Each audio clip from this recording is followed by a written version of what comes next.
మనోహరి parking ప్లేస్‌లో నిలబడి అటు ఇటు తెగ టెన్షన్ పడుతూ ఉంటుంది. అప్పుడే బాగి చాలా కోపంగా అక్కడికి వచ్చి నేరుగా వచ్చి మనోహరి చెంప పగలగొడుతుంది. "నన్నే కొడతావా?" అని మనోహరి మండిపడుతూ ఉంటే, "నువ్వు చేసిన పనికి కొట్టడం కాదు చంపేయాలని" బాగి వేలు చూపిస్తూ వార్నింగ్ ఇస్తుంది. నేనేం చేశానని మనోహరి ఏమీ తెలియనట్లు అడుగుతూ ఉంటుంది.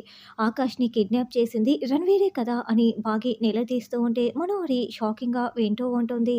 వాడికి హెల్ప్ చేసింది నువ్వే కదా! నీ కూతురి కోసం ఆకాష్‌ని కిడ్నాప్ చేయమని నువ్వే రణ్వీర్‌కి ప్లాన్ ఇచ్చావు. ఆయన మెడిసిన్ కోసం బయటికి వెళ్ళగానే నువ్వు రణ్వీర్‌ని పంపావు. ఆకాష్ దగ్గర ఉన్న నన్ను రిసెప్షన్‌కి పంపించావు. రణ్వీర్‌ని రప్పించి ఆకాష్‌ని ఎత్తుకెళ్ళేలా చేశావు. ఈరోజు ఆకాష్‌కి ఏమైనా జరగాలి. నీకు ఇదే ఆఖరి రోజు అవుతుంది అని బాగి వేలు చూపిస్తూ మనోహరికి వార్నింగ్ ఇస్తూ ఉంటే సరిగ్గా అమర్ అప్పుడే అక్కడికి వస్తాడు.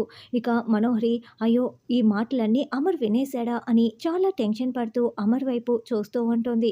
అయ్యో ఈయన ఇప్పుడే ఇక్కడికి వచ్చాడా, నా మాటలు వినేశాడా అని బాగి కూడా టెన్షన్ పడుతూ ఉంటుంది.